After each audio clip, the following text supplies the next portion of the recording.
Respected ma'ams and my dear friends, here myself Mohammad Nur Nabi. I am here to dedicate the topic rabies. जैसे कि आप लोग जानते हैं, rabies को हम लोग हाइड्रोफोबिया के नाम से भी जानते हैं।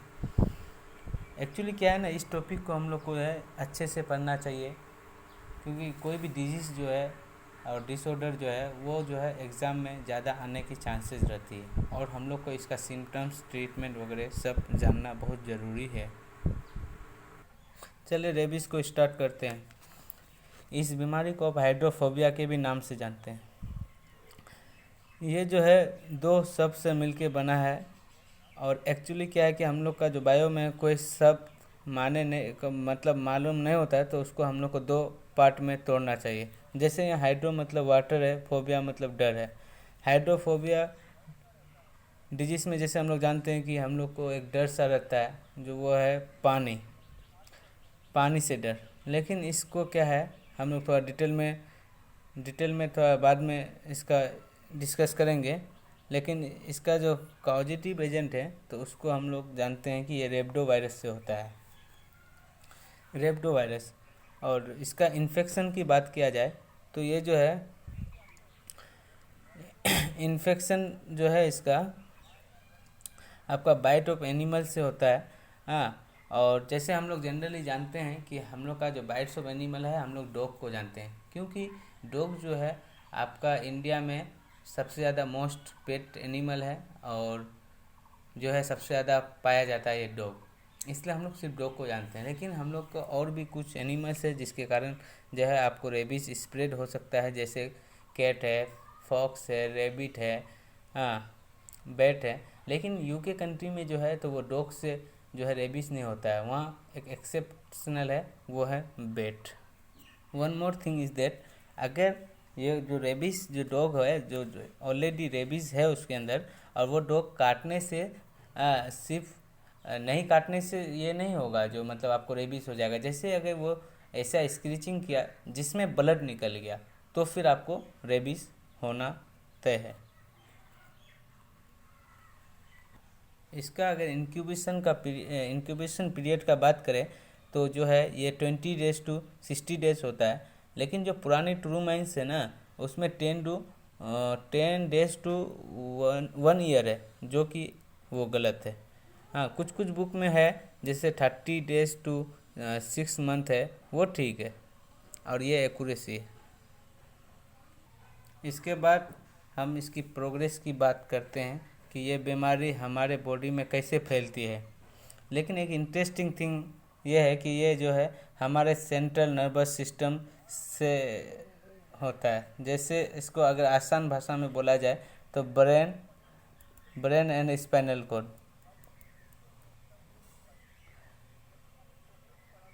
अगर हम इसका जो प्रोग्रेस कर रहे हैं, तो इसके साथ साथ हम इसका सिम्टम्स भी पढ़ लेंगे। कोई भी ऑर्गेनिज्म जो होता है वो हमारे बॉडी में जब आता है बाइट करने के थ्रू या इंटर किसी भी तरह कोई भी पैथोजेंस होता है, तो वो पहला काम करता है मल्टीप्लाई का। मल्टीप्लाई इसलिए क्योंकि जब तक वो आएगा तो अपना जो है प्रोग्रेस करेगा, वो अपना जो है अपना जो है प्रोग्रेस करेगा, अपना जो रिप्रोडक्शन करेगा, उसका जो अपना नंबर को स्प्रेड करेगा। उसके बाद जो है वो नर्व्स इंड्स में जाएगा। नर्व्स इंड्स में जाने के बाद जो है वो आपका है सेंट्रल नर्वस सिस्टम में आपका जाएगा। जैसे ये जो है ना नर्व्स इंड में पोलियो भी सेम टू सेम होता है जैसे रेब्डो वायरस होता है, क्योंकि पोलियो भी नर्व्स इंड से आपका होता है। और एक यहाँ सिंपल चीज़ मिल गया कि अगर कोई भी सेंट्रल सिस्टम को अगर अटैक करेगा तो आपको नर्व एंड का दरवाज़ा से घुसना होगा, जिसको नर्व एंडिंग कहते हैं। और इसको जो है 9th क्लास के बच्चे जो है इसको एक्सोन के नाम से जानते हैं, नर्व सेल्स को जब आप देखेंगे तो। लेकिन एक क्लियर चीज़ है कि अगर आप सीएनएस में एंट्री करेंगे तो नर्व सेल्स से आपको एंट्री करना होगा। और सीएनएस में जो है दो चीज़ होता है, ब्रेन और स्पाइनल कॉर्ड। ब्रेन जो है हमारा ऊपर होता है, और स्पाइनल कॉर्ड जो है ब्रेन की पूंछ होता है और पीछे से चलती है। और सीएनएस में जाके जैसे जाके ये इन्फेक्शन फैलाएगा तो फिर हम लोग को जो है सिम्टम्स आना चालू होगा। ठीक, तो जो सिम्टम्स जो होगा वो अनडिफ्रेंशिएट होगा। और अनडिफ्रेंशिएट का मतलब ये है कि जो है आप उसमें खास कुछ क्लू नहीं निकाल पाएंगे। जैसे flu like structure, flu like जैसे आप समझते हैं हेडेक हो गया, चील हो गया, सर थ्रोट हो गया। और इसमें एक अलग वर्ड लिखा हुआ है जैसे पैरास्थेसिस, पैरास्थेसिया के नाम से भी इसको सुने होंगे। इस शब्द का मतलब ये होता है कि जैसे आपको सुइया चुभता है ना, कभी कभी ऐसा लग रहा होगा कि पार्टिकुलर एक जगह में दर्द हो रहा है, या पार्टिकुलर किसी जगह हाथ को रख के सो गए सर के नीचे, तो फिर सुबह आपको जो है प्रिकलिंग टाइप का होने लगता है। सुइया जैसे होता है ना, सुइया चुभना, उसी टाइप का होगा। उसके बाद सिम्टम्स को हम साथ में कवर कर रहे हैं, और ये जो है इनिशियल सिम्टम्स है। इनिशियल का मतलब जो है आपका स्टार्टिंग हो, ठीक है। उसके बाद जब ये जो है सेरिब्रल डिसफंक्शन में जाएगा, अभी तक तो ये ब्रेन में पहुंचा था, लेकिन अब सेरिब्रल डिसफंक्शन में जाएगा, उसका ब्रेन को रोकेगा और उसका फंक्शंस को रोकेगा, ठीक है। इसको क्या है कि सिंपलेस्ट जो है लैंग्वेज में बोलने का इसलिए कोशिश कर रहा हूँ क्योंकि कोई अगर नॉन बायो स्टूडेंट भी है तो उसको समझ में आए, क्योंकि उसको सेरिब्रल तो पता नहीं होगा। और इसमें जो है सेरिब्रल डिसफंक्शन में आपका जो है एंजाइटी होगा। जो दो सिम्टम्स है इम्पोर्टेंट, एक एंजाइटी है और एक एगिटेशन। जैसे कि क्या है कि हम लोग को कोई भी बीमारी होता है तो जनरली हम लोग घबराए हुए होते हैं, यही टेंशन में रहते हैं कि अब क्या होगा, अब क्या होगा। ये भी एक जो है सिम्टम्स है जिसमें आपको घबराहट बढ़ने लगेगी। दूसरा एगिटेशन है। एगिटेशन मतलब क्या है कि ऐसी फीलिंग जो डिस्कम्फर्टेबल होता है ना, जैसे कि ऐसा यार बुरा कुछ होने वाला है, कुछ गलत होने वाला है। और थोड़ी बहुत तो होता ही है, लेकिन कुछ और ऐसा भी होता है कि यार तुम्हारा दोस्त के पास गए और तुम बोले कि दोस्त मेरे को कुत्ता चाट लिया, या कुत्ता काटने वाला है, काट लिया। तो फिर दोस्त जो बोलता है यार अगले 5 दिन में दोस्त तुम जाने वाले, तो और हम लोग को घबराहट बढ़ जाती है। फिर जब इसके बाद जो है डिजीज प्रोग्रेस करेगी तो उसके बाद जो है सिम्टम्स जो है ये रेड कलर में जो मैंने लिखा है हेलुनेशन जो होता है, जो एक्चुअली इसका मतलब होता है कि जो है रियल में नहीं है लेकिन लगता है। जैसे मैं बोलूँ कि मेरे बगल में सलमान खान खड़ा है तो ये मेरा हेलुनेशन है। उसके बाद दूसरा होता है हाइड्रोफोबिया, जिसको मैंने बोला था कि अच्छे से समझाऊंगा। हाइड्रो मतलब पानी, फोबिया मतलब डर। जब हमारा सेरिब्रल डिसफंक्शन, जब यानी कि हमारा ब्रेन का डिसफंक्शन हो जाता है तो उसकी वजह से हमको हाइड्रोफोबिया हो जाता है। हाइड्रोफोबिया का सिम्टम्स कैसे होंगे, जैसे अगर इसका सिंपल सा अगर हाइड्रोफोबिया का सिम्टम समझना है ना, तो तुमको भूल भुलैया में जो है ना राजपाल यादव का जो उसमें जो हालत हो जाती है उसी टाइप का। जैसे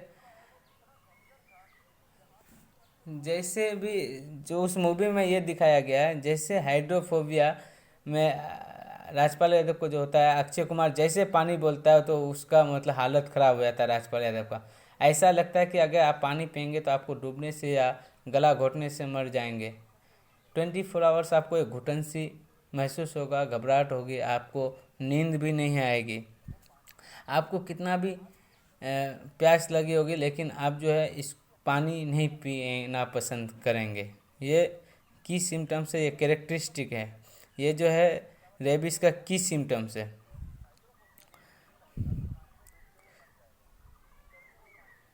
और इसमें एक ये होता है कि फोटोफोबिया इसके अलावा जो है, फोटोफोबिया का मतलब होता है, फोटो मतलब लाइट होता है, फोबिया मतलब डर, लाइट से डर। क्योंकि पेशेंट बहुत सारा घबराया हुआ होगा तो ये सारे सिम्टम्स जो है वो काफ़ी आराम से और आसानी से दिख जाएंगे। और एक जनरल केस बताते हैं।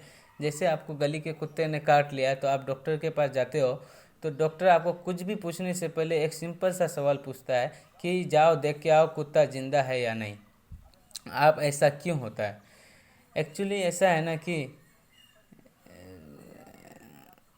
एक्चुअली उसका ये पूछने का ये पर्पस था कि ज़रा हम कुत्ते के बारे समझते हैं। जो डॉग होता है, जो रेबिस उसके अंदर वायरस है, जब उसका टर्मिनल स्टेज होता है, यानी कि जब रेबिस जो है उसके अंदर जो है उसका काफ़ी मल्टीप्लाई हो चुका है और काफ़ी नंबर हो चुका है, और वो डॉग का जो है वो लास्ट स्टेज होता है, यानी कि वो डॉग का जो है लास्ट आखिरी हफ्ता होता है।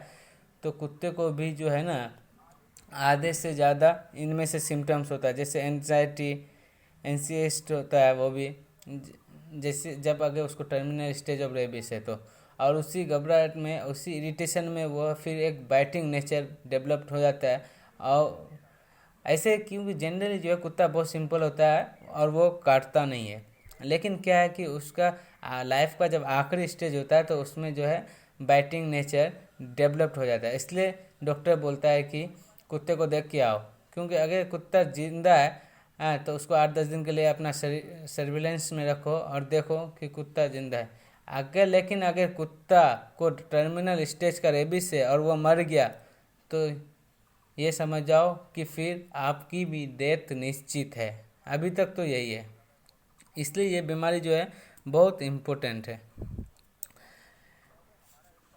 और इसमें एक डाउट क्लियर करना है कि अगर कोई क्वेश्चन किया कि हमको कोई कुत्ता जो है स्क्रैच करके गया तो उसमें क्या होगा, या चाट लिया तो क्या होगा, या साथ में खाना डाल दिया तो क्या हो गया, तो ज़्यादा घबराने की बात नहीं है। अगर स्क्रैचेस आ चुका है तो फिर ठीक है, उसमें आप थोड़ा सा फर्स्ट एड कर लीजिए। अगर स्क्रैचेस के साथ हल्का सा भी ब्लड आ गया है तो आपको इम्यूनाइजेशन करना ज़रूरी है। थोड़ा सा भी अगर ब्लड आ गया स्क्रैचिंग करके साथ तो आपको उसको हल्के में नहीं लेना। हाँ, लेकिन और एक बात कि अगर आपको कुत्ता अपने घर का है और आपको उसका हिस्ट्री पता है, या आपके गली का कुत्ता है, आसपास का है, तो उसका रिलायबल हिस्ट्री पता है कि उसका क्रोनिक वेट लॉस नहीं हुआ है या ठीक ठाक है, तो फिर आप 1-2 बार देख सकते हैं। या तो फिर एक चीज़ याद रखना है, क्योंकि अगर हमेशा कुत्ता के केस में जो है अगर स्क्रैचिंग के बाद ब्लड निकल गया तो आपको पहले ही दिन डॉक्टर को दिखा देना है। इसकी वैक्सीन्स की अगर हम बात किए करें तो आपने जो है human diploid cells culture vaccines का नाम सुना होगा। इसके अलावा भी पैसिव इम्यूनाइजेशन होता है, ये जो है आपको इतनी समझा देगी ये नेक्स्ट वीडियो में। इसके अलावा हम बात करें प्री